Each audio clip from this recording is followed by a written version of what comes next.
Welcome to Triple H, Hamilton Happy Hour, where we talk about pianos, talk about music, and everything else in between. Hey everybody, welcome back to Hamilton Happy Hour, Triple H. Once again, we have Mike and Mike. What's up, guys? Hey everybody, how's it going? Hey, good evening, everybody. And our guest is Igor Sadestsky, who is a piano tuner that came from Boston. Say hello to everybody. Hello, everyone. And Igor worked with my buddy Jude. Jude. Jude. Hey, Jude. Every time I say his name, that's the song rings in my head. Yeah. Has he ever let you down? Huh? Has he ever let you down? Never. I didn't think so. Man, he's the awesomest dude. Yeah, He listened to the song. Yeah, Jude's super cool. He's heard it. One of these days, we're going to have you on the podcast, right, Yeah, Jude? I'm going to come tell you to on, watch Jude. this one so we can get you on. Hey, dude. So Igor's been a piano technician for how long now? Since 2000. 2000. Okay, it's 25 years. Yep. And you graduated from North Bennett. Bennett. Yep, which is a great a school for teaching technicians how to become a technician. Exactly. Yep. And I don't know what I would have done without them.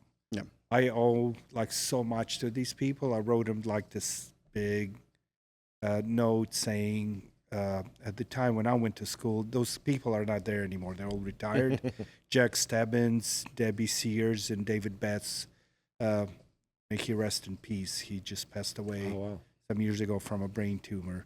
He was the best. He was in the second year rebuilding, and I owe it all to them. For what I know now in pianos, I owe it all to them. That's Well, good to buckle hear. up, because you're going to learn a lot more here. That's good to hear, though. It's nice to hear.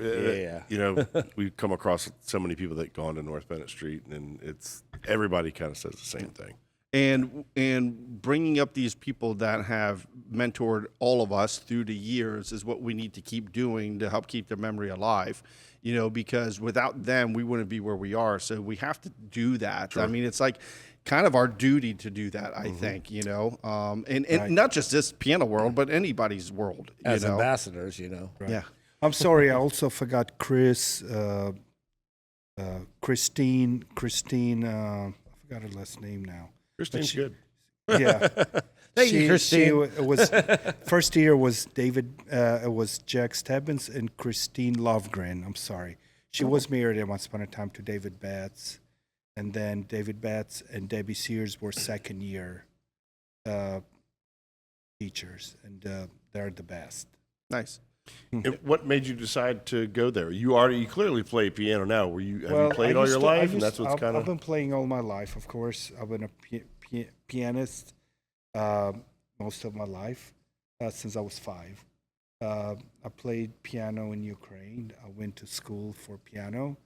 I was trained classically, and when I came to America in 1976 to Memphis, Tennessee, the teachers weren't the same as the Russians, you know, the cracking whip stuff. Closing the fall board on your Yeah. fingers, you know? or hitting my hands or my head, whatever, if I wasn't playing right. So the teacher wasn't working for me. Plus, I play by ear as well. I play almost everything by ear. And a band offered me a job at 16 in 1978.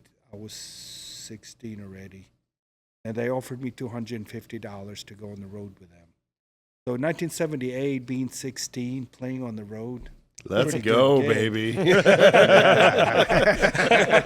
Let's do it. Where's the road in? Doesn't matter. Exactly. Worry I about the didn't even beginning. speak English so well at the time, but because I came here with zero lingo, you know, I was only speaking Russian.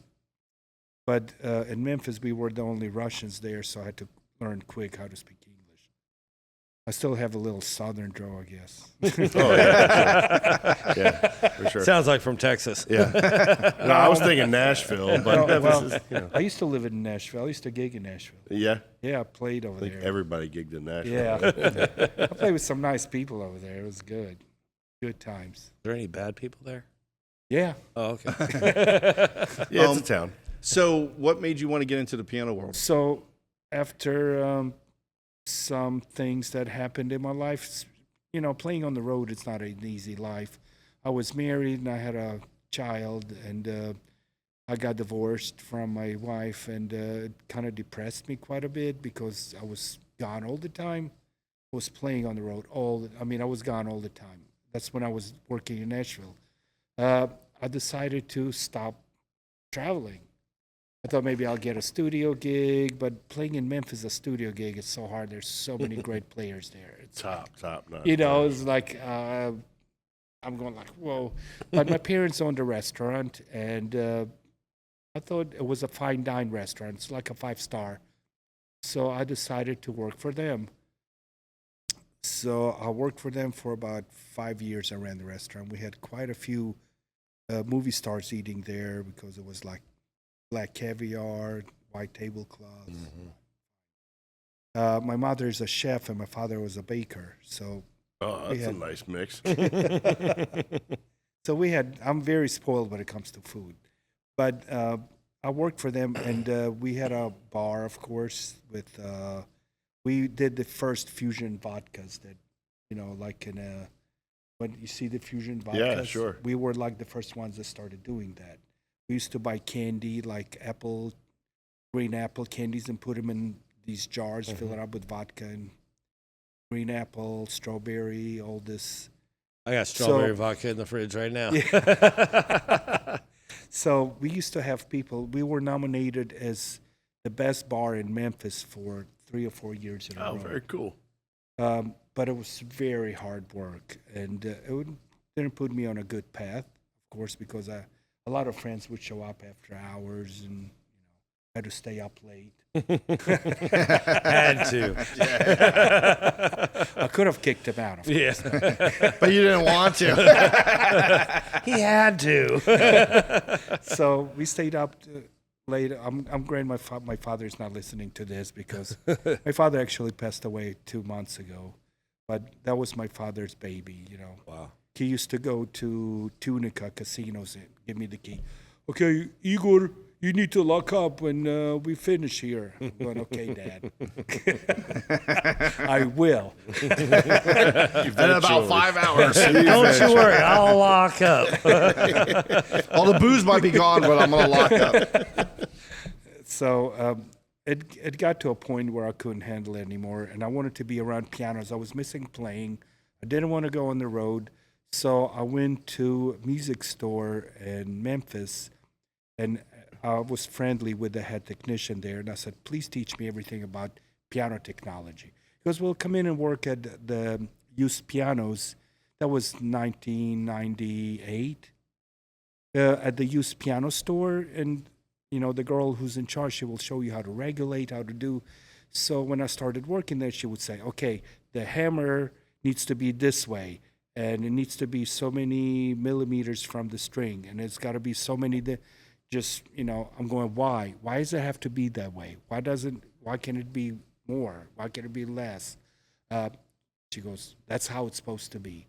So when I was talking to the head piano technician, he goes, dude, you're good at what you're doing, but if you want to know more, we don't have time to explain to you everything because this is a business. If you want to go to school, you should go to North Bennett.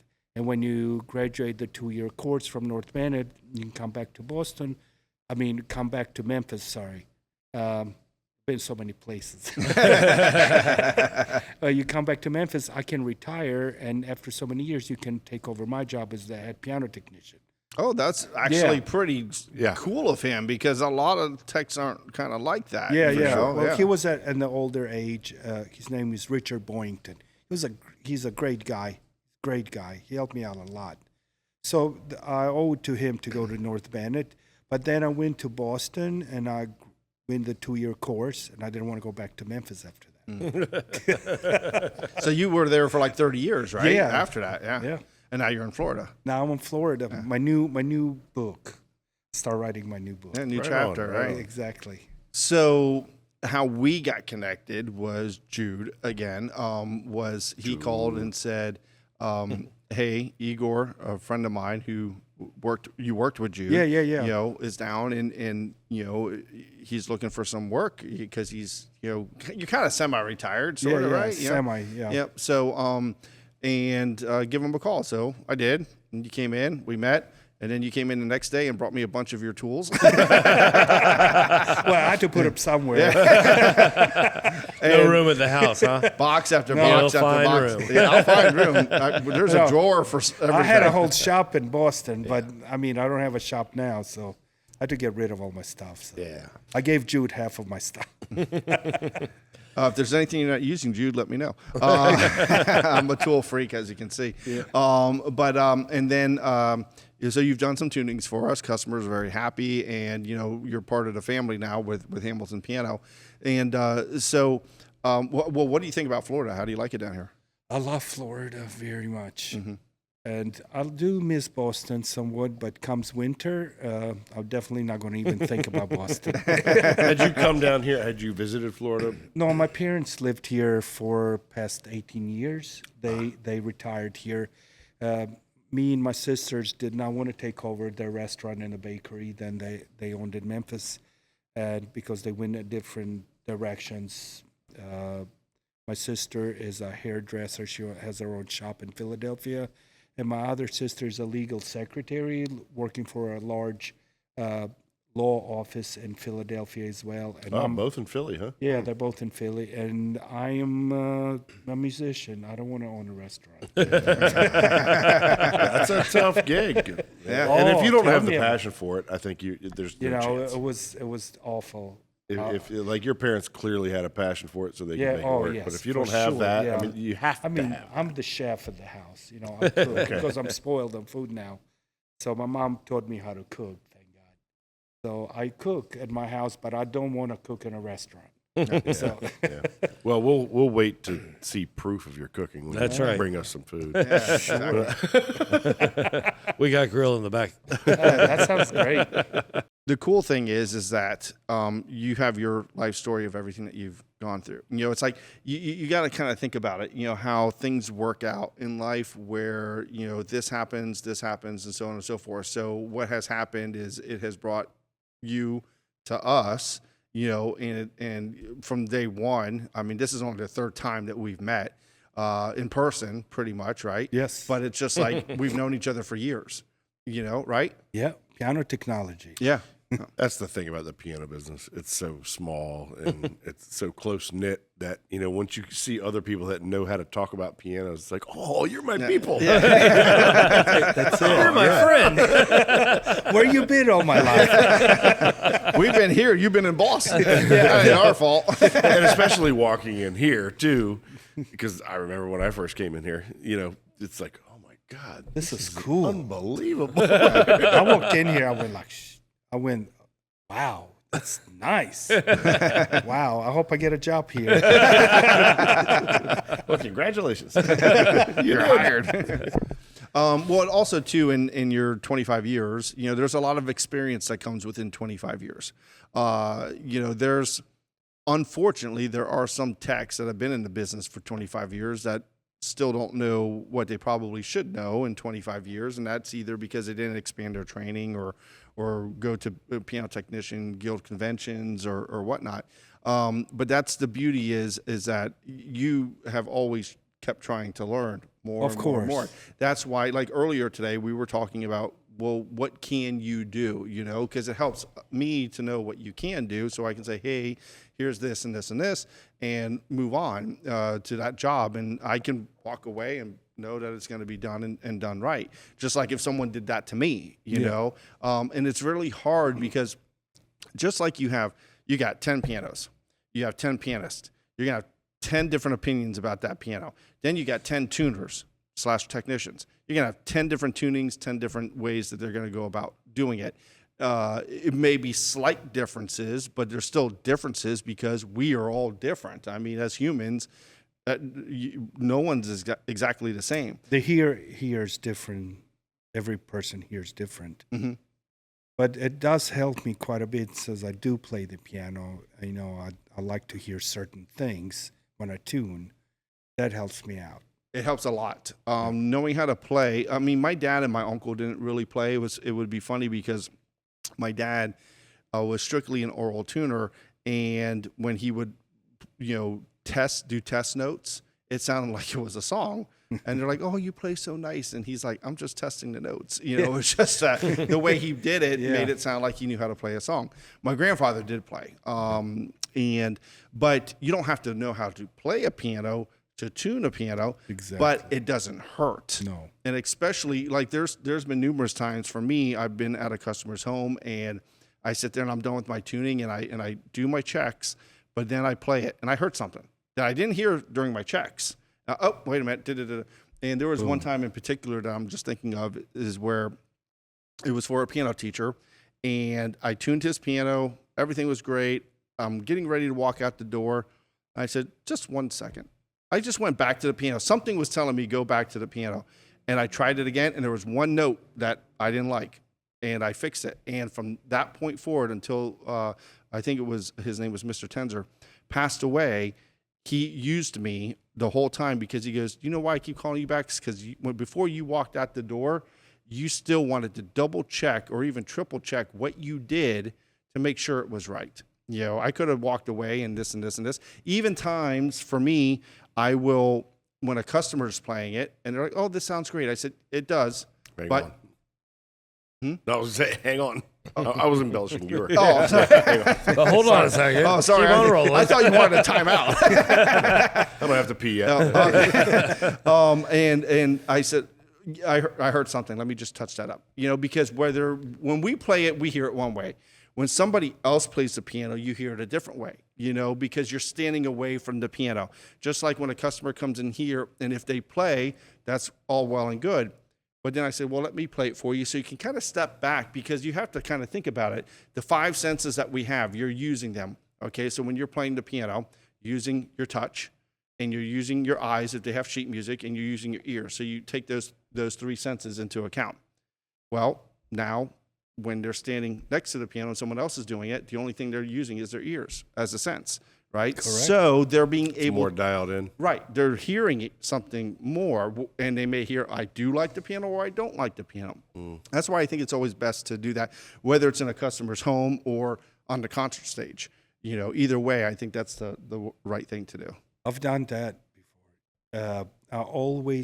Sometimes a customer gets a little intimidated. I'm not a great pianist. I play, but sometimes I do intimidate the customer. But the way I always play, I would never leave a piano the way I wouldn't want my piano to sound like. Right.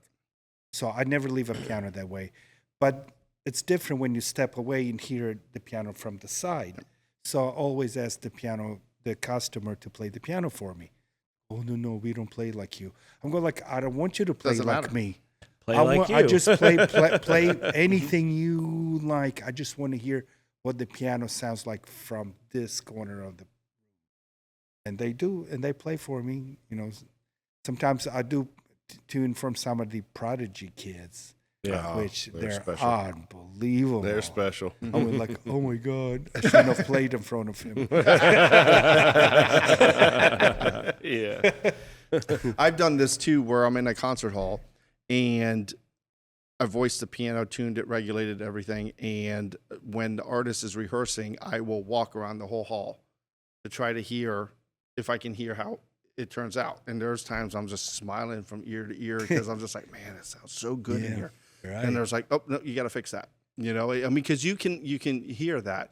And there's been times, Dr. Berman, who we rent the piano to for his concert every year, every time after I'm done tuning it, Dr. Berman, please play it. And then I walk around because he's like, can everybody hear it? Because he's got, I think, 200 people, I think, that come to his event. And if not more. yeah, and at Ibis Country Club. And so I walk around and I'm like, yep, you can hear this clear as day. All the way around the room. Yes. And so, but you kind of have to do that, and you kind of are literally thinking outside of the box when you're doing that. The piano is a box in that sense, and you're walking around the room, and you want the audience to be just as happy as the pianist, and making it such a well-rounded event. You want the piano to be that way. You want the pianist to be one way. You want the audience to play that way. Now, granted, if you have 200 people, there's going to be someone that's not going to like something. Exactly. Or is going to say, I think that G 5 is out of tune, or something. I had that happen one time. Always gonna be that person. I had that happen one time with a group of piano teachers that were doing an event, and so this was back at the old shop, and they're tuning the piano, or the piano was tuned. They're doing an event, and someone was playing the piano, and so I'm sitting there going, I heard someone, because I'm behind them, and they're in the last row, and they're like, that piano's out of tune. And I'm like, no, it's not. But I mean, everyone, it's all up to interpretation of what you think. I mean, the way everybody's ears are different, just like their touch. There's even conductors, they're 100% excellent conductors, will say the piano is out of tune when it's not. Yep. There's I don't know if I told you the story about Franz Moore, when you know Franz Moore. I know Franz. Yeah. So I was at one of his speeches at one time, and he was talking about the guy from St. Louis Symphony. He went to tune for the St. Louis Symphony, so he tuned the piano. The conductor, maestro, comes in. Piano is not in tune. He goes, no, maestro, I just tuned it. Franz Moore tuned it, so you know it's in tune. It's totally in tune. He goes, this octave doesn't sound right. This octave doesn't sound right. So Franz, of course, is professional. Goes, okay, maestro, go out. Let me take care of this. I will take care of this. So the conductor goes out. He throws a couple punchings on the ground. So he tunes out. He said he didn't do hardly nothing to it. He pretended like he was like fixing things. And then he came back. He goes, oh, much better now. Yep. And he didn't do anything to it. It's all psychological. Yeah, it is. Exactly. I'll take care of it, Maestro. Don't worry. No problem. Yeah, it's well, we've talked about this before. It's before a concert, they're just like any other human. They get nervous, Right. And that's just the way it is. I mean, I've gotten nervous tuning for an artist, and just like they're nervous tuning, playing the concert. I mean, it's just the way that it is. It's human nature. It just it comes with the territory. Exactly. Yeah. Just carry punchings with you and throw them on the floor, like Carl says, and you'll be fine. Well, I did tune for Vince Gill and his wife for a Christmas special in New Hampshire one time. And I was a fresh tuner at the time. I was only out of school like 4 years. And I had to drive all the way to New Hampshire to tune for the special. It was a Christmas special with Amy Grant and Vince Gill. Okay. So I tuned for them, and I thought the piano sounded fine.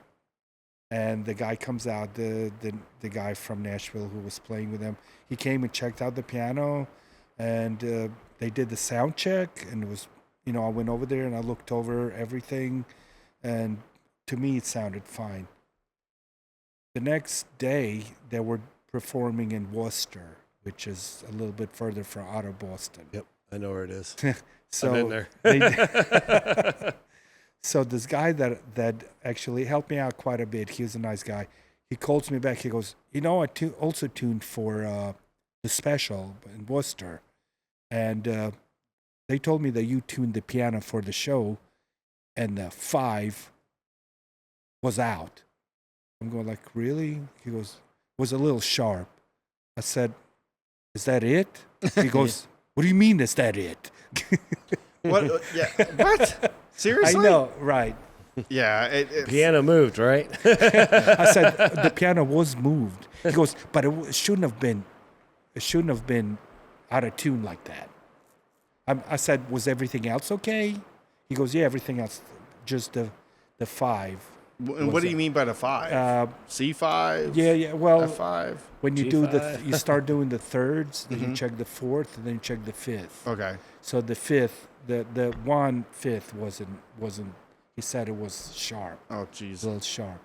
Well, I had that happen one time to me. I was doing a 4-piano concert, and so I was tuning all 4 pianos, and I get a call from the pianist, and he says, every third is out.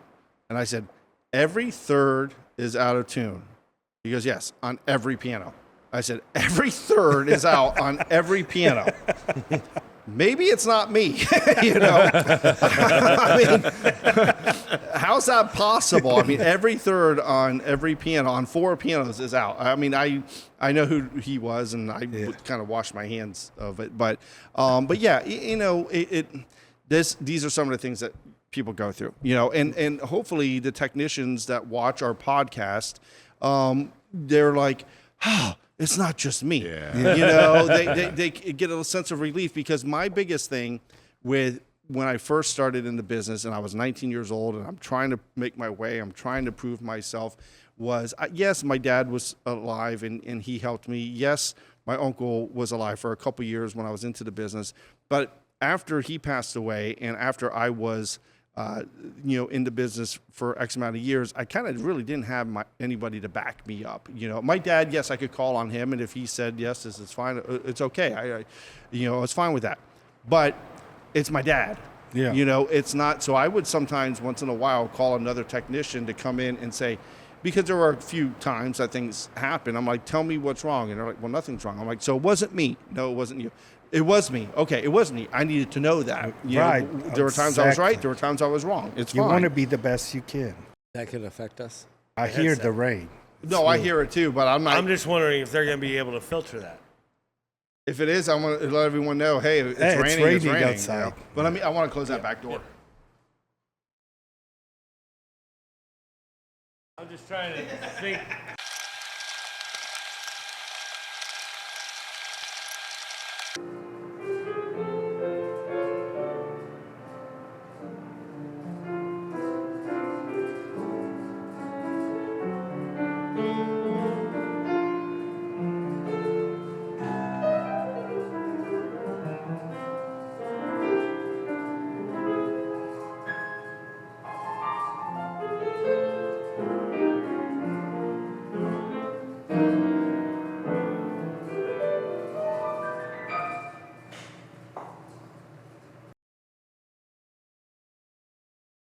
Check them out, brother. Check them out. So, if you heard some background raindrops, that's exactly what it was. Then we'll sing was raining. raindrops falling on my head. Yeah. not here, right? I was looking, just making sure. No. So, we get AC drops. Though. Yeah. So today we had some pretty cool things happen. Oh, did we? Today was fantastic. Oh, that machine. The machine, the CNC machine, the new tank. one. The tank is here.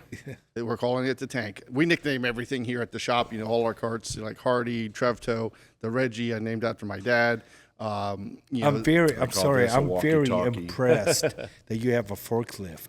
I'm impressed with that, just itself. Well, Mike found it and online, and I'm like, do we really need a forklift? But when we first bought the building, you know, we were thinking about we actually had pianos double stacked onto a pallet rack. Yeah. And the only way to get them up there was with a forklift. So we slinged them, we put them up there. We ended up taking it down because we needed that space. But it worked out great, and we've used the heck out of that. Oh, absolutely. Like, Man, I mean, we've done some crazy things. We brought a 40-foot container in, you know, with it, and we just offloaded the CNC machine with it, and I don't know. No, we use it all for the time. real. I mean, I'd like to learn how to drive one of those. Oh, he can certify you. Yep. Really? Yeah. Yep. And I can teach you how to drive it. Cool.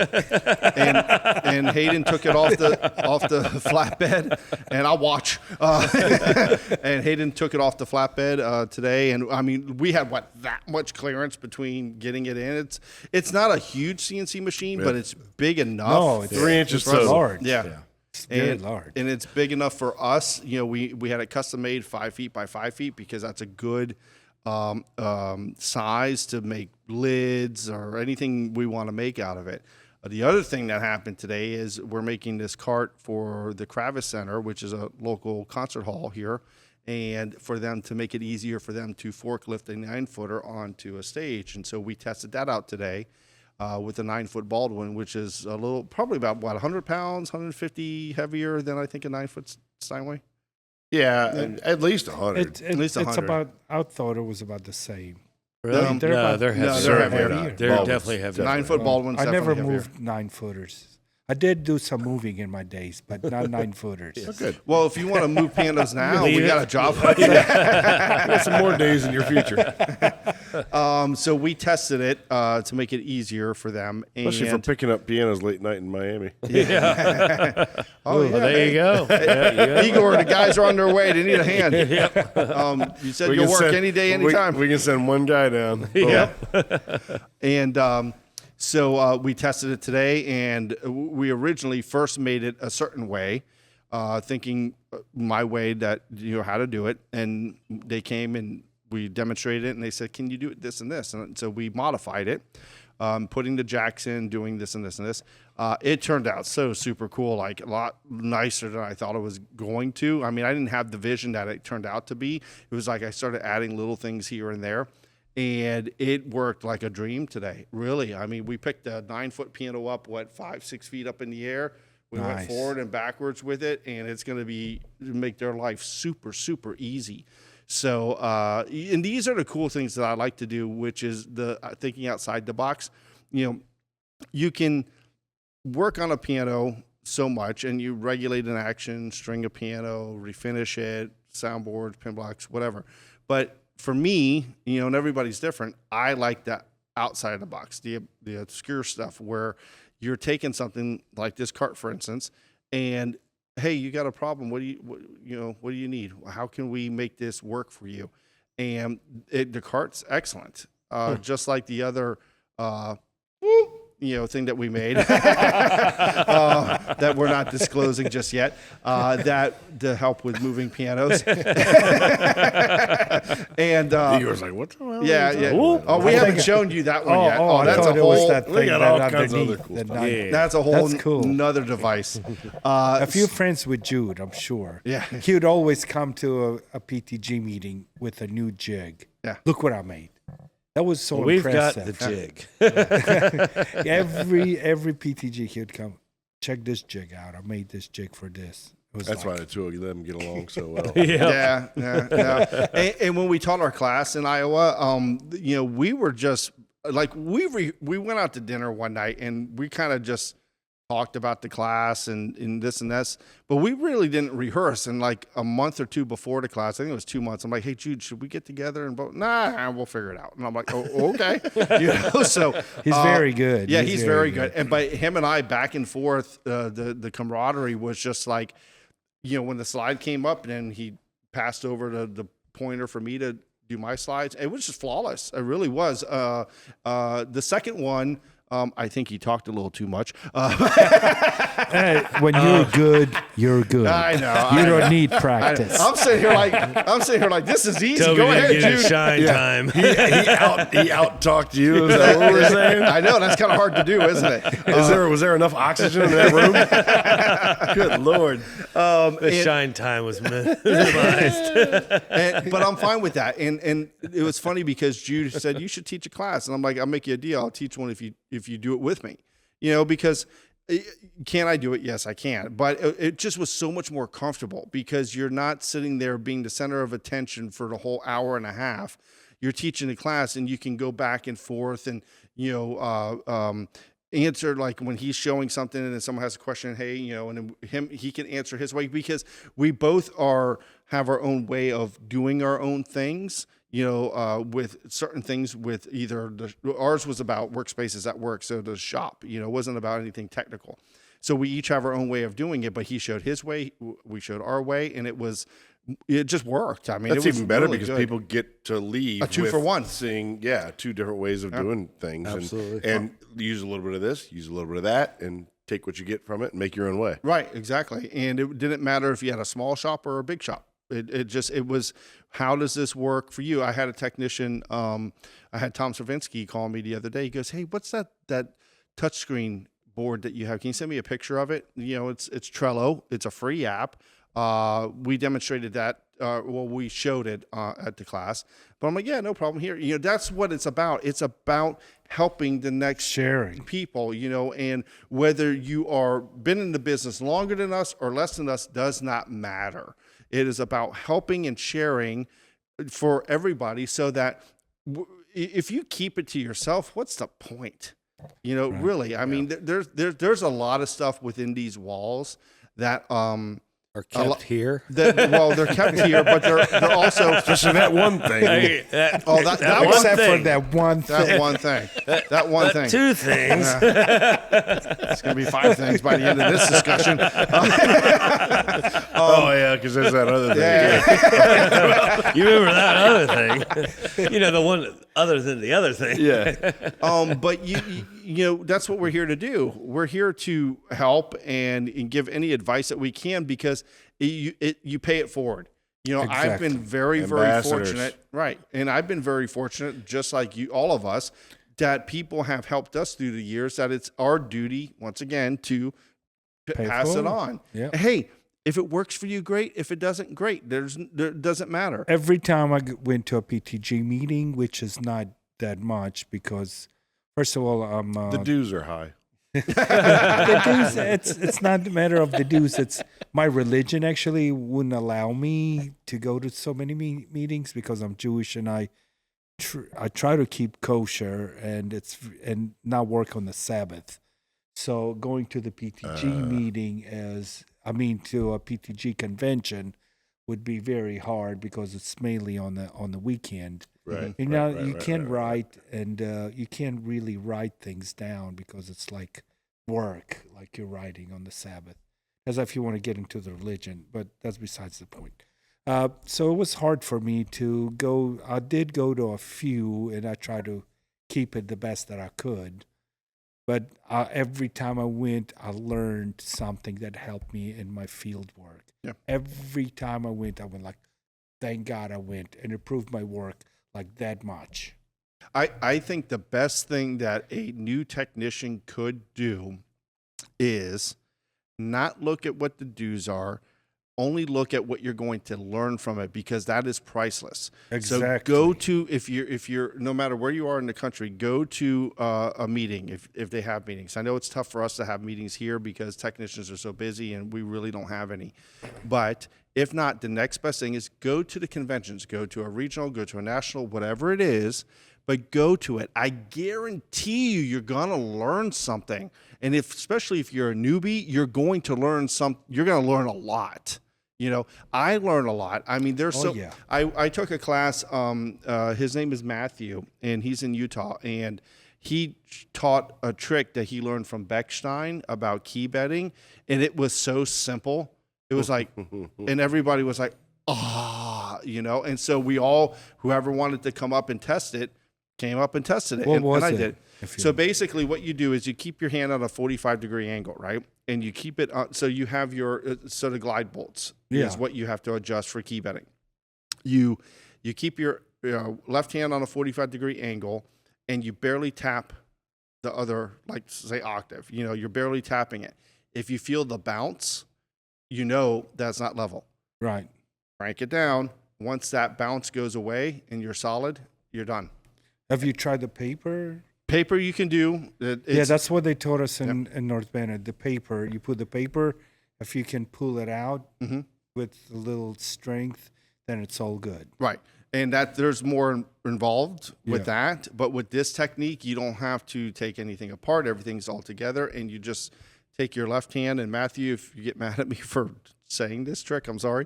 But basically, I learned it from your class, so I thought it was open knowledge. But you just keep your hand there, and then you tap. You don't play the keys. You're just tapping them. And if you feel the bounce, then you adjust it. And once the bounce is gone, it's set. The other thing was a tool that WNG, Wessel, Nickel, and Gross, came up with for making sure that it is seated properly. I have that tool. I bought it at the convention. Is a great gauge to help with that. So if you're not secure with making sure you're right, you know, because the biggest thing with piano technicians is getting your feeling for certain things.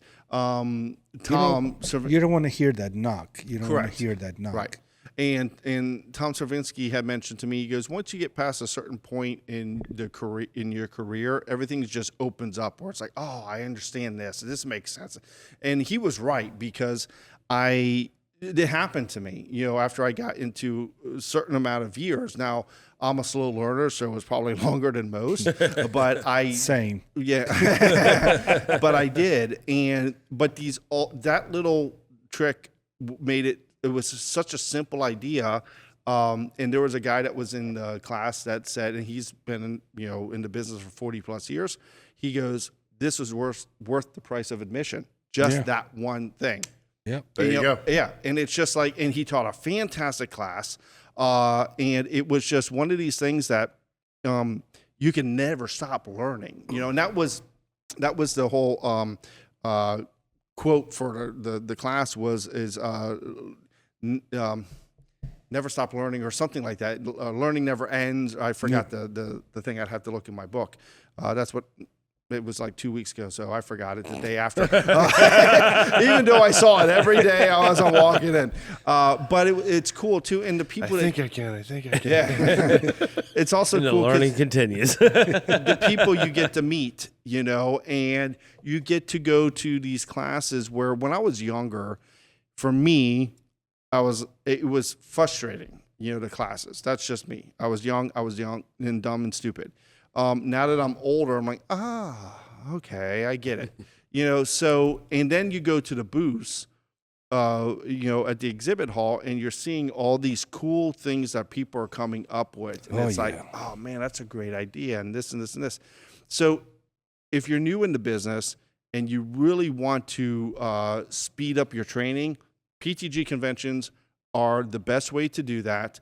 PTG classes that they will have for technicians, we're supposed to have them every month, are a great way. And just don't let anybody deter you from doing that. You will get people, there are some technicians, unfortunately, that are naysayers, so to speak, and Lots of them. There are. I mean, I went through it growing up in the business, and it's just like, it's tough. The thing is I think that way that people think is gone for the most part, and it kind of has shifted where it's more inviting to, hey, come do this. Hey, learn this. It's more beneficial. Right. Because we are such a dying breed that if we don't do something about it, together. we're stronger Right. together. Let's cooperate, not compete. Let's just keep going in that direction. And Come on helping over to Hamilton Piano. You can. It's weird because I did get a job tuning pianos at not Costco, but when they had those the sales. right. Right. Sam's, I think maybe it was Sam's Club? Sam's Club in Doing New the Hampshire. digitals? No. Yeah. Actually, it's funny because I did get a call to come tune a piano. I walked in, it's a digital there. Oh my God. We've got them too. It's all set. Good news for you. We sent one of our techs about an hour and a half away to tune a piano, and he goes, "Toby, it's a digital." And I'm like, one thing is, how can people Just not sit down and tune. How can what they should do is no problem, and they hit the key and go ding, ding. Just say Then hit ding. the harpsichord button. That's the harpsichord's in tune, the organ's in tune, the piano's in tune. Get your Everything's in computer tune. out. The drums are perfect. That snare Just sounds break out really your computer, sharp put it now. on top. I tuned a dozen instruments in one pass, and it's all great. But yeah, we've had that happen before too. I walk in, I'm like, man, this is a digital. Oh, what's the difference? I'm like, you have to turn this on to play it.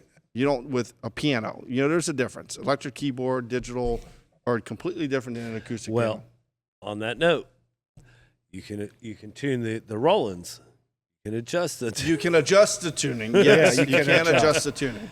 You just got to figure out which tuning they want. Right. Yep. You can change the temperament. You can do that, which is really, really cool with these Rollins. The new ones, yeah, but that was the old one in the middle of rush hour. I was going like, yeah, I'm going to a job. Sweet. In the middle of rush hour, going like, oh, fighting the traffic in Boston, going to a tuning, going like, okay. It was also a thing in the middle of the summer when you kind of slow and going like every job kind of counts. And Near walk in Logan and Airport. You go in and you go like, this is digital. Oh my God. Well, and that sucks too, because if you think about it, okay, we are all working class people in this business, right?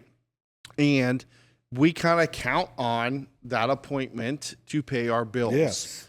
pay our mortgage, buy dinner, whatever it is. Whatever. And we go there and we're like, oh, I just lost out on this fee. Exactly. I mean, it's kind of, it is discerning, because you count on that. You're like, oh, today, if you think this way, I don't know if all technicians do, 100%. but no. I'm gonna make $800 today. Well, now you just made 600. Yeah. I mean, that's a good Well, percentage that's gotta loss. be, Exactly. So how did you handle that? Because you got to do almost like you I got was to He very- broke I out was his very computer. upset. He went cancellation ding, ding, fee or ding. something. I should have went there, and this lady that had no idea. But I've tuned some nice pianos. Yes. I tuned a really nice 7-foot Steinway, and Dorchester and Boston. It's like really bad neighborhood, beautiful Steinway.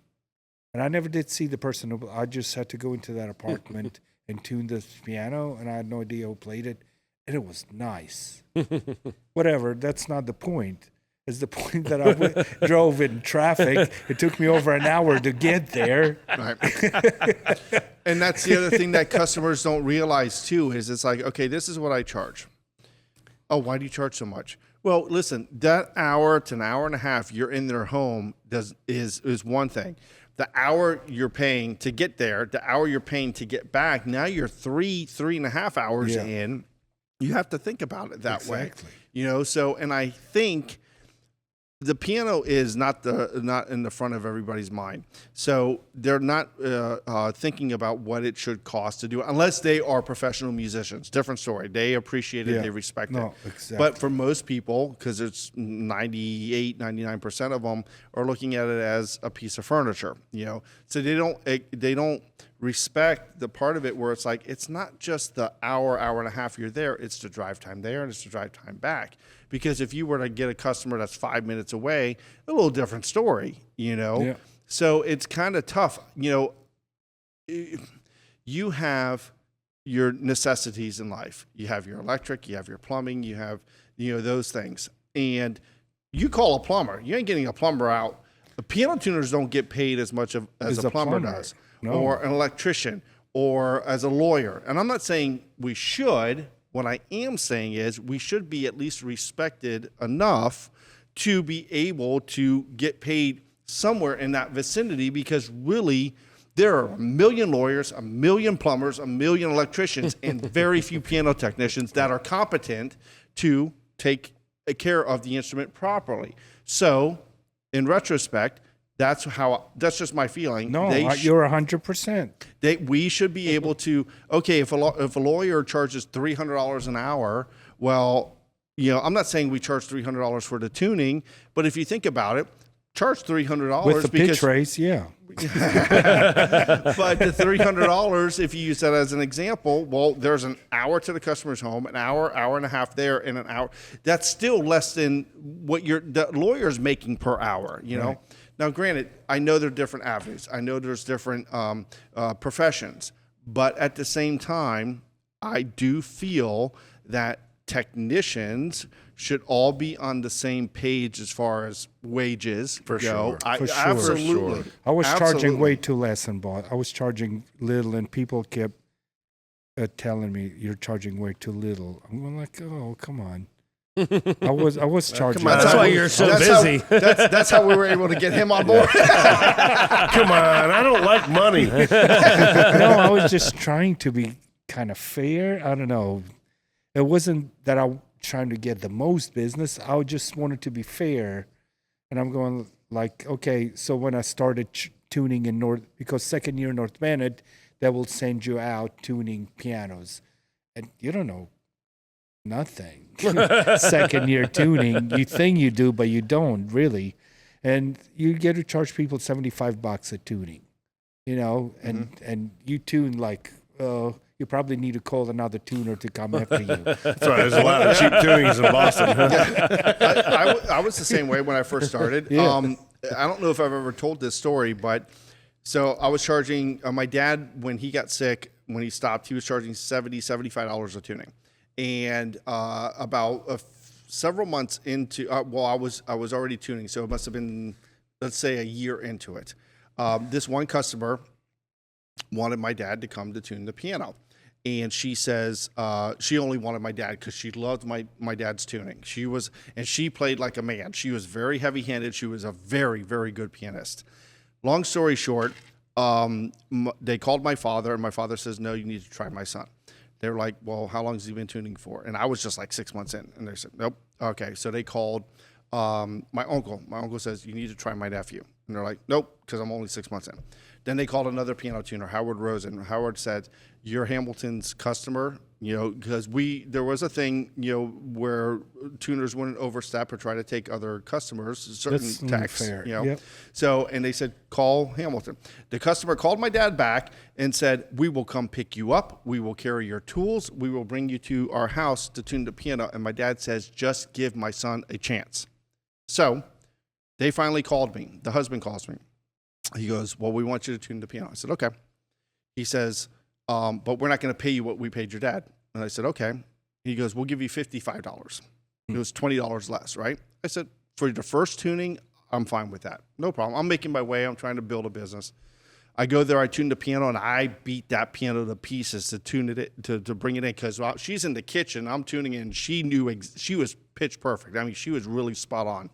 She goes, oh, that F sharp 3 was really flat, and so she could hear things. Yeah, all right. It's like scary. I'm sitting there, so I'm like there for 2 hours beating this piano in, because my father told me how good of a pianist she was, and so she played it, and she was happy. Everything was good. I said, give me a call in 6 months, and it'll need another tuning. Blah blah. Well, 6 months rolls around.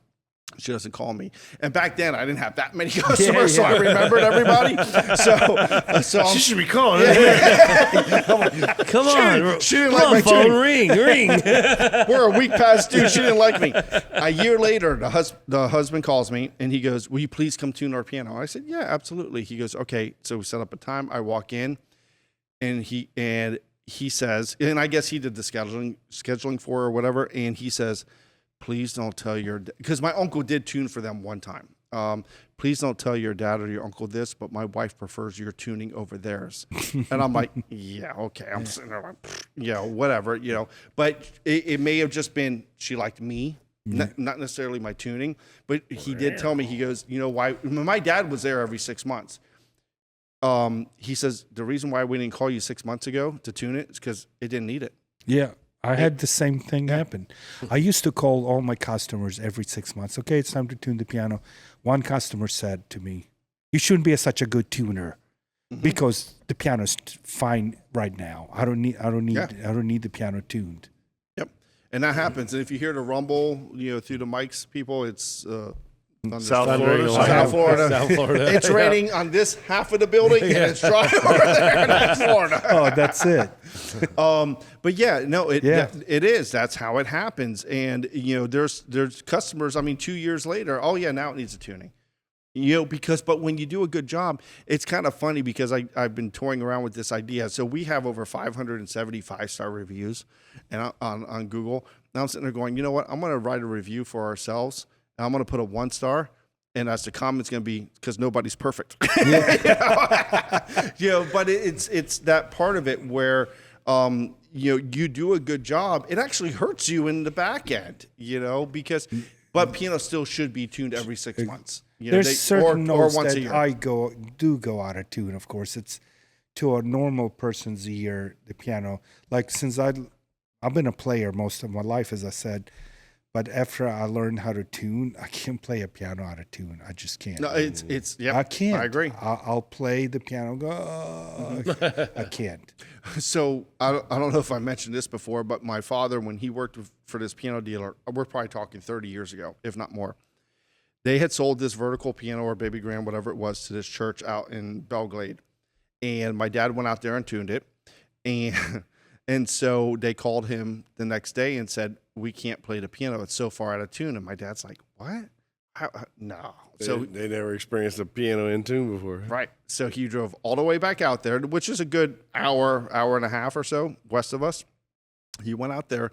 He goes, "What piano have you been playing on?" And they said this one. So he checked it. It was a half step flat. Oh my God. And they were singing to that piano a half step flat. So when they were trying to sing to a piano that was in tune, they couldn't do it. So they said, "Can you please match it to this piano?" He says, "I will do that, but don't tell anybody I tuned this piano," because he tuned it flat, and that was a That's big wild. That's a big no-no. That was the huge no-no in our family was you do not tune less than A440. Yeah. Unless, because I did do a recording for an artist at A432, because that's what she wanted on our album, was you don't tune less than A440. A 432s, that's that magical Yeah, I had magic to, earth I had to rhythm tune to or it. whatever, right? I had a request to tune to a church concert, where they had the organ said fourth. She said, I think it was actually 432 or something. It was weird. That's that. That's because of the organ, and said, "Don't ask, just tune." Yeah. I said, "Fine." I did tune it. Yeah. I had this one time. I had just finished. It was the day before one of my halls, and I know the piano's solid. I know it's rock. The tuning is rock solid. And I get a call. The musician. They didn't say it was the pianist. They said the musician says it's out of tune, and I'm like, there is no way. No way. I mean, I've been tuning this piano for 25 plus years. No problem. I said, I'm going to come and check it out. And I checked it out. I said, this thing's perfect. He goes, the saxophonist, who was the musician, his saxophone was at A442. Oh. And that's why it didn't match. The And European. yes. And so what happens is, I won't mention his name, but he says to me, he goes, I told him you deal with it or don't do the concert. And I'm like, thank you for backing me up, because there's a lot of times that doesn't happen too. You don't get backup. You don't get, because of course everybody gets slack from somewhere, one way or the other from certain people. But I was right. I mean, I didn't have to touch the piano. It was spot on, but the saxophone was sharp. So it didn't match. And of course, yes, you're going to hear it. Oh, The concert course. still went on. The show still went on. I'm sure a lot of people didn't hear it in the audience. No. Yeah, majority of people. Yeah. No, they're not going to. There's very few. Yeah. I And also hate when when somebody comes up and tells me that a single bass note is not in tune.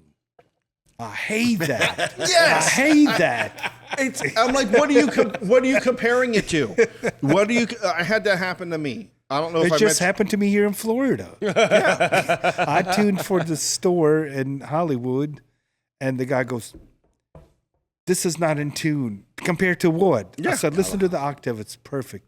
It just doesn't sound right to me. Okay. What do you want me to sharpen or you want me to flatten? He goes, well, you the piano tuner, you tell me what Yeah. you need. I already did with my tuning. And having here in Florida, I was very upset. And the guy plays. He's okay piano player. But he was telling me that the one bass string We know note better. was out of tune. I'm going like, what is it flat? Is it sharp? What? I put the AccuTuner on. It was right on the money. Dead on. Dead on. I've had the I exact showed same it story. to him. I said, look, it's dead on. Yeah, because if they don't believe us. Exact same story. They don't believe us. So I had the same thing happen, and the artist said this note is flat, and I said, okay. So I checked it with my tenths, going down. No, that's in line. I checked the octave. No, it's in line. And she goes, no, it's flat. And I said, okay. So then I pulled my computer out. I use Rayburn CyberTuner. I pull it out and I put it on. I hit the note, and I'm talking about dead on, just boom, Exactly. dead on. Boom. And she goes, well, I guess it's not flat. I said, listen, if it sounds flat to you, it's okay. I'll move it. You tell me when it sounds good to you. She goes, no, leave it alone. I said, okay. But she was so adamant that it was wrong. And it's like, what do I have to do to prove But that's myself? a perfect way to handle that. Yeah. Because you want them to. That's exactly what I told the guy. I said, what do you want me to put? He goes, well, you're the piano tuner. You tell me where it needs to go. Yeah. See, that's I'm going like, garbage. it sounds good to me. Right.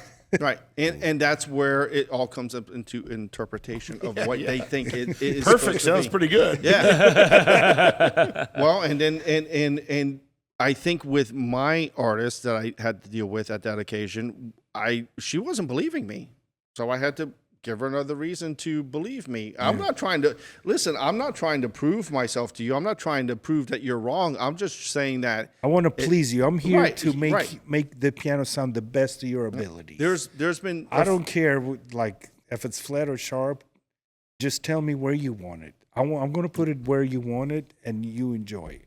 there's been a few times that I've had to do that with artists where, because I want them to play it. I want them to, I want to know, hey, are you happy? Yes, I'm happy. Oh, no, this and this. Okay, you tell me when it sounds good to you. I'm going to move it. And when it sounds good to you, you tell me, okay, that's good. I had one customer that we sold a Steinway to, and we delivered it and tuned it, and it's right in tune. And she was complaining, it's just so far out of tune. And I'm like, okay. So I went out there personally, and I'm looking at the tuning. I'm like, this is good. There's nothing wrong with this. And she goes, this doesn't sound good. This doesn't sound good. So I detuned the piano to match her ears. And I said, is this okay for you? She goes, yes. I said, it's not in tune. I'm telling you right now, it's not in tune. I'm just doing what you asked to do. So, but it wasn't in tune. It was all over the place. Well, the same thing actually happened to me. I get a call for piano tuning. I tuned the piano before. Maybe the lady was sick or something. I went there and the piano was so terribly out of tune. Oh, it was terribly out of tune. And I had to do a double tuning on it. I tuned it. She called me the next day. She goes, the piano doesn't sound right. I said, what about it? So I got scared because I'm going like, I need to go see what's wrong with the piano. I went back to her house. I'm going like, piano is fine in tune. She goes, no. Something doesn't sound right. I'm going like, show me what it is. Because I can't tell you what it is, but it doesn't sound right. Mm-hmm. I'm going, well, look, I went the octaves. I did the octaves. I said, everything is on the money. It sounds good to me. It sounded good to me. I'll play, and I know what sounds good and bad. She goes, can you put it back where it was? I said, this is one thing I cannot do. Yeah, you cannot do that. She goes, I would rather you put it back where it was. I'm going like, that sounded good to you. Oh, it was so bad out of tune. Oh, it was. Her ear was accustomed to that. The unisons were so out, and the piano was flat. It was like, it was the worst. It was like, there's no way I could. We've heard multiple pianists. I said, there's no way I can put it back where it was. I wouldn't even know where it was. Yeah, exactly. You have to make a recording. How do you reverse that? Yeah, that's got to be near impossible. There isn't, in my opinion, and I could be wrong, there isn't a technician alive that hasn't been scared about a call. I mean, now I've been scared numerous times, but especially because when you're new, when you're in the profession and you're making your way, there's going to be a call that is going to scare you unless you just have too much overconfidence and nothing throws you. There are people out there that are like that, but you should be scared. That's going to make you a better technician. I had mentioned to a colleague of mine one time, I said, I don't think I'm a good tuner. And he goes, that's what makes you a good tuner, because you don't think you're good enough. Now, I've already been in the business, I think 20 or 18 years at that time, and I'm telling him that. I still think that about myself. That's what makes a better tuner, is when you're always, because when you get to the point where I'm the best, then you've lost. Done. You've already lost. I do the same thing with piano moving. I drive myself crazy, and I wake up at night thinking about it. And if we got something big coming up, I'll think about it all. I'll dwell on it, and I'll, and sometimes it just comes to me. Mm-hmm. We've got that couple of stories like that, right? Where it's like we come across the job. I dreamt about this last night. I dreamt about this last night. The tail, though? I know how to exactly do You this. live the tail? Live the tail? It depends on the situation. Yeah. Well, at least you're not waking up at night like, did I call that customer? Not doing that anymore. But I still, for the big jobs, I'm still nervous. I still get, jitters inside and all that stuff. And if you don't care. Absolutely. If you don't, you're not human. I agree with you 100%. But I tell you, that's what makes a good piano mover, because I have moved pianos, quite a few pianos, and there's nothing better than going on a job with a really good piano mover because I Don't come was with not us a then. good piano mover. No, I'm just kidding. and you're going with a good piano mover, you go like, Another yeah. 3 weeks. Yeah. You know, I'm like, it's great. The dude does whatever. I went on a job with 2 different piano movers. We've got a good one That coming were up next really- Tuesday if you want to join that got in. canceled. No, Oh, I they- down, postponed. really? I'm down with Yeah. that. Yeah, That was postponed. like 20 years ago. But No, we'll get you involved. Here's the Absolutely. thing. Here's the thing with a good piano mover. It's not how good they do the job. Okay, I mean it is, but it's also that they do it on time. yeah, That is the most, especially in the concert field, because there are times that a technician has to be there because he only has a limited amount of time to tune the piano, and it is our job on our end with the moving to get it there on time. And the biggest thing as far as that goes is communication. I mean, Absolutely. because traffic happens to everybody. Oh yeah. So, you know, I've done it with you. I've done it with Carl. I've done it with Tom. You know, if you're running late, hey, boom, this is where I'm at. It's out of my hands. Absolutely. I'm doing the best I can, blah, blah, blah. And people can just work around that. Yeah. You know, so that's one of the biggest things. Just get in front of people. Don't tell people I'll be there in 5 minutes I've if also- you're 35 minutes out. Yeah. You know what I I've mean? also been to where I'm delivering a piano and I didn't know a tuner was sitting there waiting. To yeah, where, that's not always You know, information that we have. exactly. Right. To where I've called the customer, said, "Hey, I'm an hour and 15 minutes away. Awesome. See you. I've see you done as soon that as you too. get here." Yeah. And then I get the piano there, and I go find my contact, get signature. I walk back towards the piano, and it's being torn apart. I'm like, "Wait a minute, who are you?" And he's like, "Oh, I'm the tuner." I said, "I didn't know we hired you." So, but I mean, as long as we hired you, cool. Yeah. But you know, I mean, if we don't know those scenarios, Yeah. It's you know, well, I did tune for a New York company. They rent out pianos to Boston. Figure that, because Boston has quite a few music stores that rent pianos, but these people, I guess, prefer to rent from New York, and they drive from New York to Boston to deliver the pianos. They were doing it for a couple of different hotels, yeah. and I was there a few times before the piano got delivered. I had to sit there. What am I supposed to write them a bill going like, okay, I just spent 45 minutes waiting on you movers to get here. Yep. Yeah, yeah. know? You do wait time. Absolutely. We do You that. know, We do you it. know, Yep. what about, I didn't because I just felt it was wrong. I to do that. have wait times for my concert halls where if I come in, I'm supposed to tune, let's say 6 o'clock at night, and it's right after rehearsal. Well, I give you the first 15, 20 minutes or whatever it is. I gotta look at my thing. If they rehearse over that, you're paying for me to wait. I'm sorry. Absolutely. I mean, we're talking about after hours already. Yeah. I'm already waiting. I've already driven to get there. So we have wait times for a lot of things. When we have to pick up a piano at night and the concert went over and because they're doing, their second encore, and all this stuff. I mean, there's wait times because the thing that people have to understand is that everybody's getting paid.